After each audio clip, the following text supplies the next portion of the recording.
Čau lidi, zdravím vás u nového videa. Dneska si natočíme Roblox, lebo ste ho chceli a uvidíte sami, čo to bude. Ďakujem 21. odberateľom, som na vás veľmi vďačný a my si poďme zahrať. Cristiano Ronaldo to jen ho veľmi chceli, tak jdeme na to.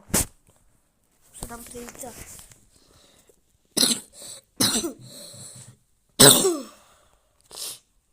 Už sme tam. Môžeme jít. Teďka sa nám to trošku, ale to nevadí. Jdeme, poď. Ideme. Prepačte, že nebudem tak